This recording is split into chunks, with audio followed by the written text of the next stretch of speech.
Shri Swami Samarth. Hello, हाय, नमस्कार. तुमचं स्वागत आहे माझं चॅनेल नीता इजी शिलाईमध्ये. तर कालच्या व्हिडिओमध्ये आपण जुन्या मापाच्या ब्लाऊजवरून ब्लाऊजची मापी कशी घ्यायची हे पाहिलं होतं.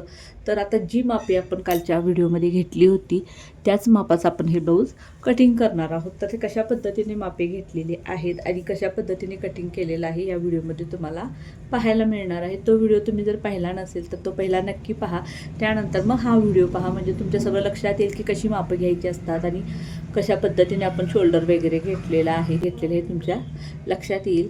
तर व्हिडिओ पूर्ण पहा, अजिबात स्किप करू नका. आणि तुम्हाला जर माझे व्हिडिओ आवडत असतील तर लाईक, शेअर आणि सबस्क्राईब करायला देखील विसरू नका. तर इथे बघा मी अस्तर घेतलेलं आहे, तर डबल फोल्ड करून घेतलेलं आहे. तर ह्या साईडला फोल्डिंगची बाजू आहे आणि त्या साईडला सुट्टी पदर आहे. तर इथे अस्तर थोडंसं कट केलेलं आहे, त्यामुळे मी ते एक लाईन आखून घेतली. या लाईनीवरती आपण ब्लाऊजची उंची टाकणार आहोत. तर ब्लाऊजची उंची आपली आहे 14 इंच. तर 14 इंच उंची घेतलेली आहे, त्यामध्ये मार्जिनसाठी 1 इंच वाढवला तर झालं 15 इंच. तर मार्जिनसाठी 1 इंच आपल्याला एक्स्ट्रा घ्यावाच लागतो. तर ब्लाऊजचं शोल्डर बघा 5.5 इंच आहे, तर 5.5 इंच शोल्डर घेतलं. त्यानंतर पाठीमागे गळा आपला 9 इंच आहे, त्यामुळे शोल्डरमध्ये आपल्याला अर्धा इंच वाढवून मुंडा घ्यायचा आहे. तर इथे मी मुंडा घेतलेला आहे 6 इंच. आणि इथे देखील जितकं आपलं शोल्डर आहे तितकंच अंतर आहे का ते पाहून घ्यायचं आणि तिथे लाईन आखून घ्यायची. त्यामुळं काय होईल, ही मुंड्याची लाईन आहे ती अगदी सरळ येईल, वाकडी तिकडी होणार नाही. तर हे बघा, तर ही लाईन आखून घेतली. तर ब्लाऊजची छाती आहे 36 इंच. तर 36चा चौथा भाग हा 9 इंच आहे. तर इथं 9 वरती पॉईंट दिला आणि लाईन आखून घेतली. त्यामध्ये मार्जिनसाठी आपण 1.5 इंच घेतलेला आहे. तुम्हाला हवे असेल तर तुम्ही मार्जिनसाठी 2 इंचसुद्धा घेऊ शकता. तर इथं ब्लाऊजची कंबर बघा 30 इंच आहे. तर 30चा चौथा भाग हा 7.5 इंच होतो. तर 7.5 इंचावर एक पॉईंट दिला, त्यामध्ये पाठीमागील दातासाठी 1 इंच घेतलं आणि 1.5 इंच आपण मार्जिनसाठी घेतलं. तर लक्षात ठेवा, जितकं तुम्ही छातीमध्ये मार्जिन घेता तितकंच तुम्हाला कमरेमध्ये मार्जिन घ्यायचं आहे. इथे तुम्ही 1.5 घेतला तर इथे तुम्हाला कमरेमध्ये देखील 1.5च घ्यायचं आहे. आणि इथे जर तुम्ही 2 घेतला असेल तर तुम्हाला कमरेमध्ये देखील 2.5 इंच घ्यायचं आहे. तर आता बघा, गळा रुंदी मी 2.25 इंच घेतलेली आहे आणि पुढील गळा आपला 5.25 इंच आहे. तर 5.25 इंचावर एक असा पॉईंट दिला. त्यानंतर मार्जिनसाठी आपण 1 इंच एक्स्ट्रा घेतलेला आहे. तर गळा रुंदी 2.25 इंच कशी काढली हे सगळं मी पाठीमागच्या व्हिडिओमध्ये सांगितलेलं आहे. जुन्या ब्लाऊजवरून मापे घेताना कशा पद्धतीने घ्यायचं हे सगळं सविस्तर आणि खूप सोप्या पद्धतीने, कुणीही यूट्यूबर सांगितले इतक्या सोप्या पद्धतीमध्ये मी शोल्डरचं किंवा गळा रुंदीचं माप घ्यायचं सांगितलेलं आहे. तुम्ही व्हिडिओ तो नक्की पहा. तर इथे बघा मी गळा रुंदी 2.5 इंच घेणार आहे. तर इथे वरच्या साईडला 2.25 घेतलेली आहे, तर इथे 2.5 इंच घेणार आहे आणि हा बॉक्स असा तयार करून घ्यायचा.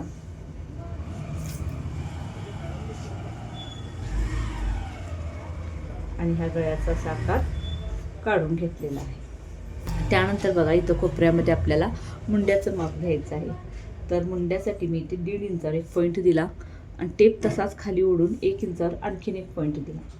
आणि हा आहे आपल्या पाठीमागील मुंड्याचा आकार आणि हा आहे आपल्या पुढील मुंड्याचा आकार. तर हे दोन्ही मुंड्याचे आकार आपण काढून घेतलेले आहेत. तर क्रॉसपट्टी बघा आपली आहे 3 इंच. तर 3 इंचावर एक असा पॉईंट दिला आणि ह्या साईडला आपण इथं जितकं घेतलेलं आहे त्याच्यापेक्षा अर्धा इंच कमी, म्हणजे 2.5 इंच घेणार आहोत. आणि ही तिरकी लाईन आखून घेतली. तिरकी लाईन अशी आखून घेतली. त्यानंतर कोटरी बघा 6.25 इंच आहे. तर या तिरक्या लाईनीवरती कोटरीचं माप घ्यायचं आहे. तर 6.25 इंचावर एक असा पॉईंट दिला आणि ह्या जो खालचा मुंडा आहे तिथून आतल्या साईडला टेप ठेवून 2.5 इंचावर एक पॉईंट द्यायचा. आणि हा आपला मेन गळ्याचा पॉईंट. ही तिन्ही पॉईंट मिळून आपल्याला कोटरीचा आकार काढून घ्यायचा आहे. तर हा कोटरीचा आकार देखील काढून घेतलेला आहे. आता आपल्याला हे साईडून कट करायचं आहे.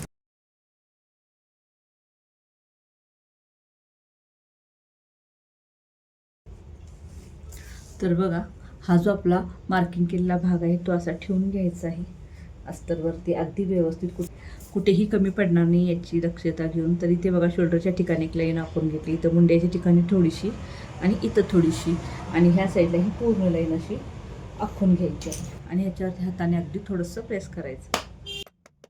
तर बघा, जसं तसा हा साईड पीस उठलेला आहे. तर आता हा साईड पीस कट करून घेऊया.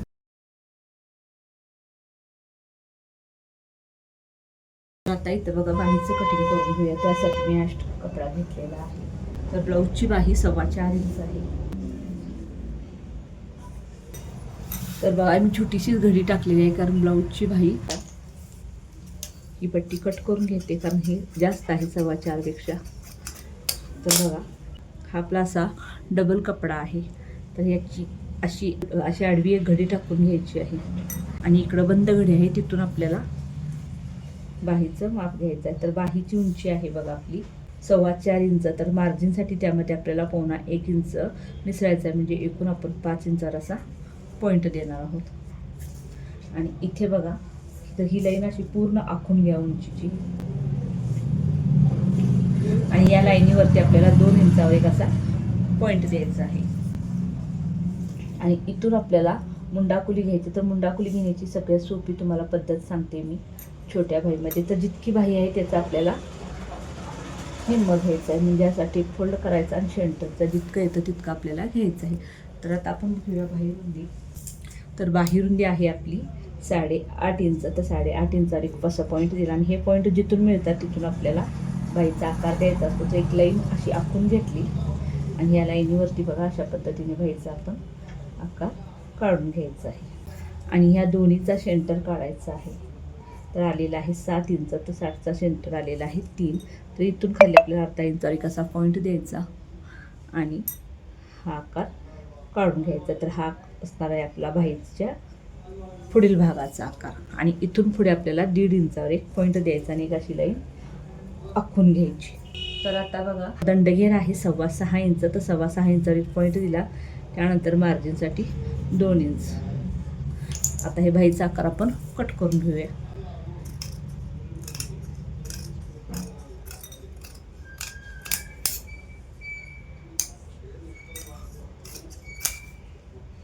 त्यानंतर बाही उघडून घ्यायची आहे. त्यानंतर बाहीचा पुढील भागाचा आकार आपण कट करून घेऊ. तर बघा बाही देखील आपली कट करून झालेली आहे. आता राहिलेली आहे आपली कोटरी. तर बघा हा आपला पुढील भाग आहे, तो जसा आहे तसा याच्यावरती ठेवून घ्यायचा. तर बघा बऱ्याच व्हिडिओमध्ये मी तुम्हाला सांगितलेलं आहे, कधीही आपण कोटरी काढताना अशा तिरक्या भागामध्ये आपल्याला कोटरीचा हा गोलाकार आकार ठेवायचा आहे. तर असा तिरका आकार हा ठेवून घेऊया. आणि ही जी दुमडलेली साईड आहे इकडे आपल्याला एक लाईन अशी आखून घ्यायची आणि हाताने थोडंसं प्रेस करायचं. तो सेम आपला आकार उठलेला आहे. तर बघा ह्या साईडला आपल्याला 1.25 इंच एक्स्ट्रा घ्यायचं आहे. तर 1.25 इंचावर असा पॉईंट दिला आणि ही लाईन आखून घेतली. आणि ह्या साईडला पण 1.25 इंचावर असा पॉईंट दिला आणि ही देखील लाईन आखून घेतली. आणि ह्या दोन्हीचा आपल्याला सेंटर काढायचं आहे. आणि सेंटरपासून खाली आपल्याला 1.5 इंचावर एक पॉईंट द्यायचा आणि ही तिरकी लाईन अशी आखून घ्यायची आहे. आणि इथून असं बघा 1/2 इंचावर एक पॉईंट दिला.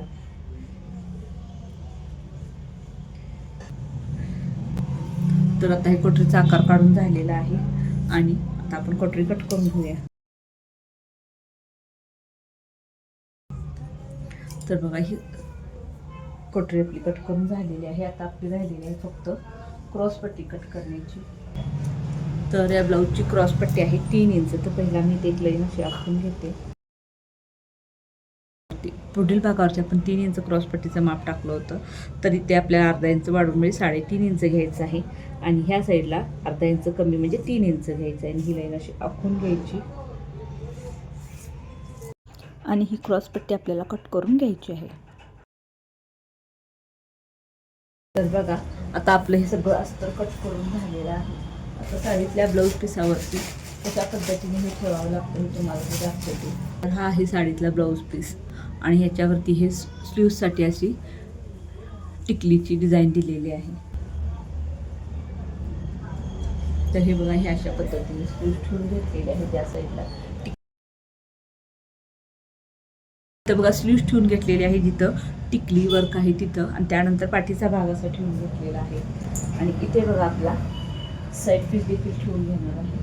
पट्टी ठेवून घेतलेली आहे. तर अशा पद्धतीने हे क्रॉस पट्टी ठेवून घेतलेली आहे. तर हे जेव्हा कटिंग करतो त्यावेळी बघा आपल्याला फक्त जिथं स्लीव्ज आहे इथे फक्त आपल्याला अस्तरपेक्षा अर्धा इंच जास्त साडीतला कपडा ठेवायचा असतो.